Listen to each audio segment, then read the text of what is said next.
I'm Zoe Delahunty-Light and I hate Ted Faro. And by the end of this video, you will too. I've already talked about his pre-Aloy life in my first Horizon Zero Dawn lore video, so I won't be going into that stuff in as much detail here, meaning you want to watch both those videos to get the full, messed up story of Ted Faro and what he did before and during the Faro Plague. As for what he did afterwards, well, that's what this video of mine is going to delve into. There are spoilers for the late game of Horizon Forbidden West in here, so don't watch this if you haven't got past the bit with the Apex Thunderjaw in the game, and now the formalities are done, here's Faro's full story.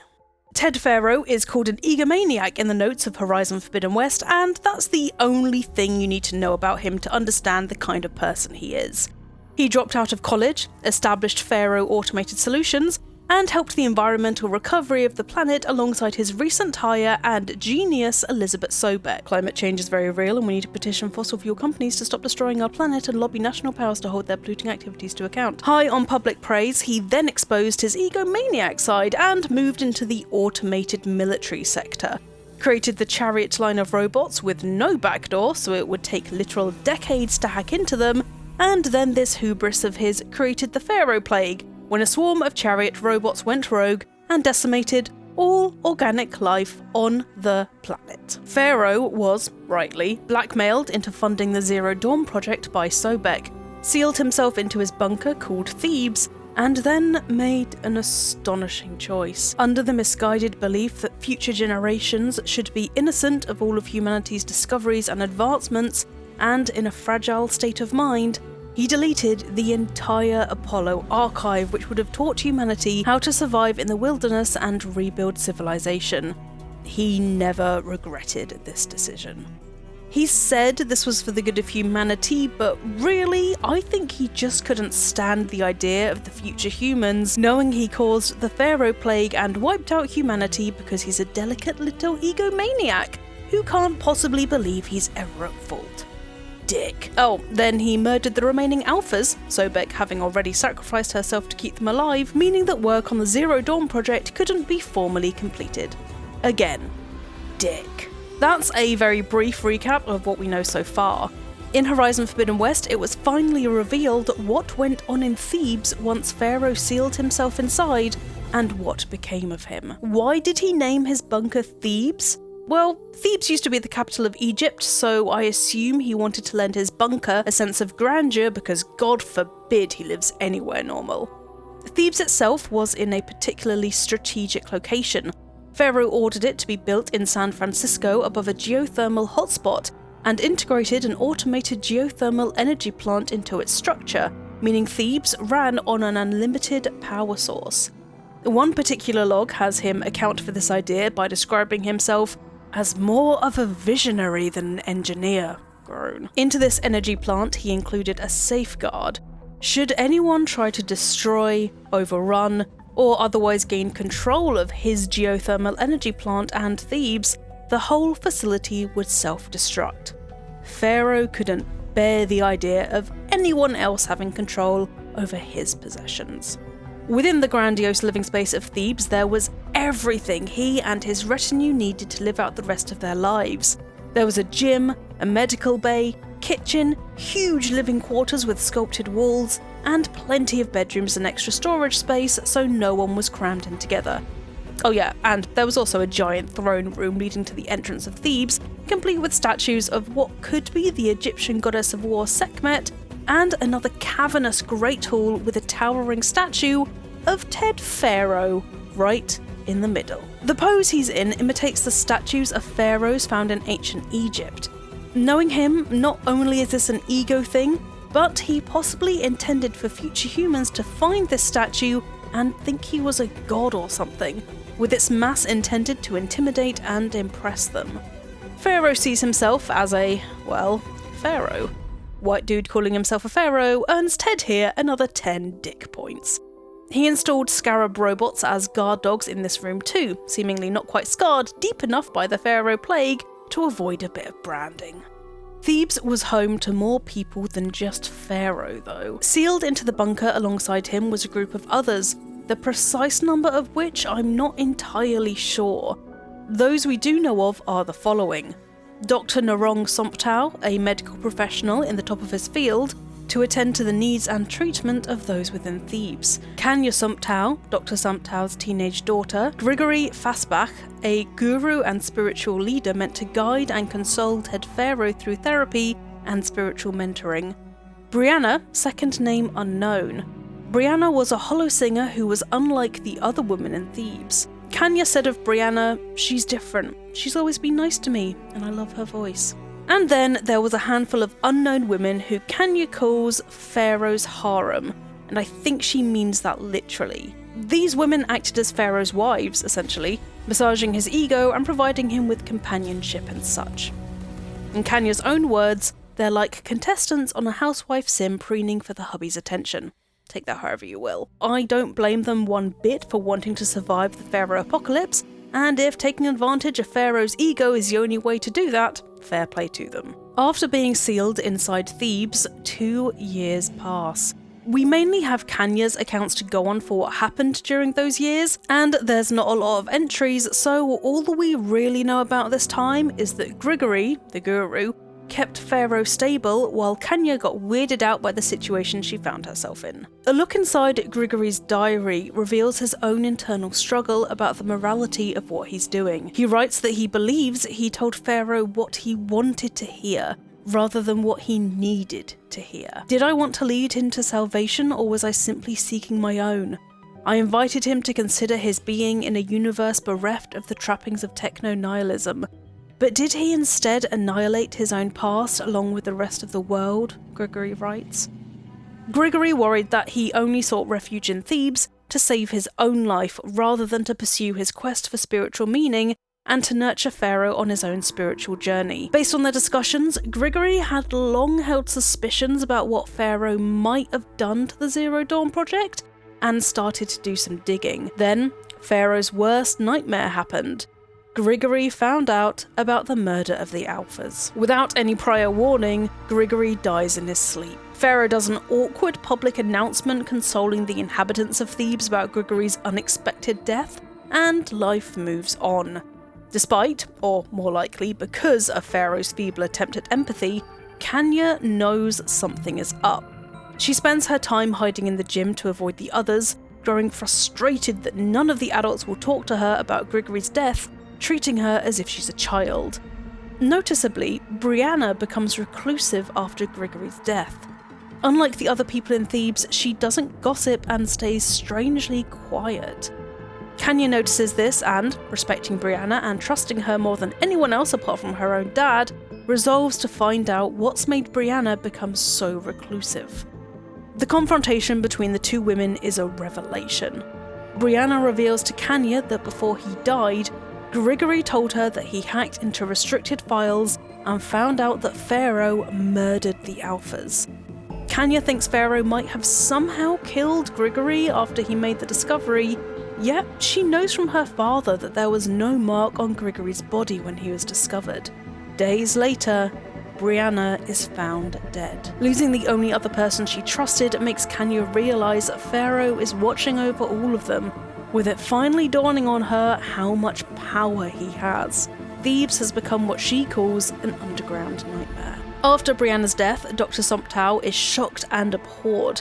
He said, "I never thought Ted would actually do it. I assumed the whole thing was just to scare me, to keep me under control, to show what he might do to Kanya if I stepped out of line or screwed up his treatments. It certainly kept me motivated." There is one last thing that I need to mention about Thebes. In an audio log, Pharaoh says that he wants control over every possible eventuality, and that you never know what might happen when the human element is involved. To ensure this control and mitigate Pharaoh's concerns about the quote-unquote human element and humans' pesky tendency to have free will, Pharaoh had everyone who entered Thebes, even Kanya, to undergo a medical procedure. Dr. Somptao installed chips in each person's head that gave Pharaoh the power to administer a lethal dose of something at will. It was a kill switch, should the human element prove risky at all. Dr. Somptao was uneasy about the process, so Pharaoh used his daughter against him. If he went through with the medical procedure, Faro would allow Dr. Somptow to bring his daughter Kanya into Thebes, saving her life in the face of the unstoppable Faro plague. Dr. Somptow couldn't say no to that, and Faro knew it. Finally, the time came for Faro to use that kill switch on Grigory and Brianna. They risked exposing his sins to everyone else, and Faro couldn't bear anyone else knowing about his deepest flaw. As for those treatments Dr. Somptow mentioned, Faro wants to become immortal. He forces the doctor to experiment upon him in Thebes in order to prolong his lifespan, so he went through a gene therapy regimen devised by Dr. Somptow, but it wasn't easy, obviously. Symptoms began to be caused by the mutations, with Dr. Somptow doing all he could to try and stabilize Faro's cells. Despite this, the doctor said early results showed no signs of aging and no cellular degeneration, having achieved more in the last 2 years than the industry did in the last 20. Yet, that still wasn't good enough for Faro. To Faro's frustration, Dr. Somptow couldn't prove whether he had achieved immortality because how the hell would you even go about that? Although he does know that Faro will live a lot longer than him. New mutations appear more frequently, and Dr. Somptow's pharmaceutical whack-a-mole seemed to be working, but for how long and with what side effects? With Apollo gone, I think Faro wanted to live long enough to be superior to the new generation of humans, with Gaia theorizing that had he survived and been discovered and been intelligible, he would have positioned himself as a patriarchal deity to one or more tribes, considering his Omega clearance and access to the terraforming system and knowledge of the old world. No thanks. Back to Kanya and those 2 suspicious deaths. Finally, Dr. Somptow tells his daughter about the chips. I'm sure you can imagine Kanya's reaction. In a show of free will, the thing that makes humans human, which Faro so despises, Dr. Narong Somptow and Kanya decide enough is enough. They will not spend their entire lives being controlled by Faro. The father and daughter commit suicide in Somptow's office and die holding each other's hands. Faro is mildly peeved when he finds their bodies. According to him, he would have never put them to sleep, which is something someone would say about a pet. The audio log had Faro sounding disinterested when he talks about their death, being only mildly curious about how they did it. And then, it becomes all about him. Listen for yourself. I offered them life, and this is how they repaid me. By leaving me all alone. But I guess I've been alone since this whole thing began. Alone in bearing the burden. For the past. For the future. Same old Ted. No matter who dies, he's the one feeling sorry for himself. Without Dr. Somptow's intervention and medical expertise, Faro's cells begin to grow out of control due to those immortality treatments. Before he died, Dr. Somptow said the reactor would have what Faro needed to quote-unquote grow strong again, possibly referring to the energy it emitted. I'm not sure if he meant that in a literal sense, but that's how Faro took it. Gradually, Faro sequestered himself in the power room which housed the reactor, as his flesh began to mutate and change. Decade after decade, Faro grew into something beyond human, with his spreading cells twisting and turning the egomaniac into an eldritch mass of flesh and resentment, all tangled around the geothermal reactor. I don't know what happened to the other women inside Thebes. When Aloy enters the bunker, you can see it got messy after Faro was left alone with the other women, with a makeshift bed in the lounge, stools messily piled up, and the remains of drinks on tables and in the kitchen. Judging by his previous behaviour, I'm gonna say that Faro sealed himself in the reactor to hide his mutating body from the others, but I think they were long dead by the time he got to the truly eldritch stage. What happened to their corpses is another matter that, if you think about it, gets quite dark.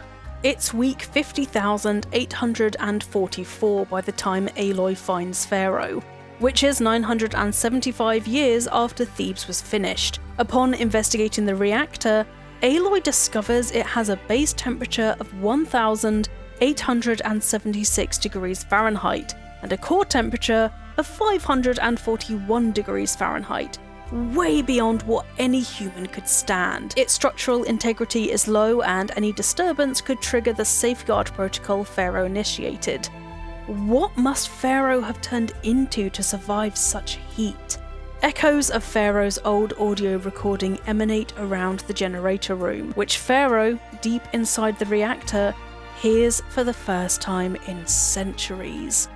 What could be words or just animal wailing come from within the reactor and reach Aloy. She's freaked out. Investigating Thebes' data brings up Faro's biometric monitor. He has minimal brain activity, an elevated heart rate, and elevated blood pressure. It's not looking good for him. Finally, Aloy finds a scan of Faro's body, a mass of tendrils coiled around the reactor like roots growing deep into the earth.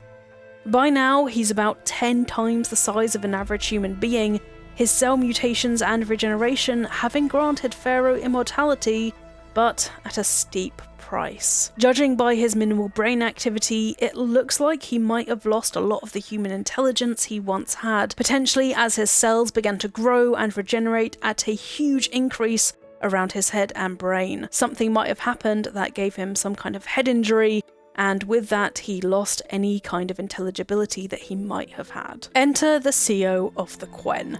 He thinks he's a reincarnation of Faro, and he is, in regards to the fact they're both massive dicks who went on quests of self-gratification at the cost of other people's lives. Shrugging off Aloy's warning, he enters the reactor and comes face to face with his idol. He's met with Faro's groaning, roaring sound and high-pitched, almost pig-like screams. Does that mean Faro had grown multiple mouths by that point? Whatever he saw, the CEO is shaken by it. He orders Faro to be burned alive, unintentionally proving he's more like Faro than he knows. So far as we know, that's the end of Ted Faro, but no one is really dead until you see the body. Faro might appear in the third Horizon game from the ashes like a fleshy, scorched phoenix, or, more likely, he and his Elon Musk vibes are gone for good. Thank the All-Mother for that. Oh, and one more thing. Fuck Ted Faro. And that's the descent and demise of Ted Faro, the first installment of my Horizon Forbidden West lore series. Do you have any other characters you're curious about and would like me to cover? Let me know in the comments below. If you enjoyed the video, thanks very much, and don't forget to like and subscribe to Eurogamer as we have a new video out every single day. Now, I'm gonna go for a walk and relish the fact that I'm not stuck in a bunker with Ted Faro, so I'll see you next time.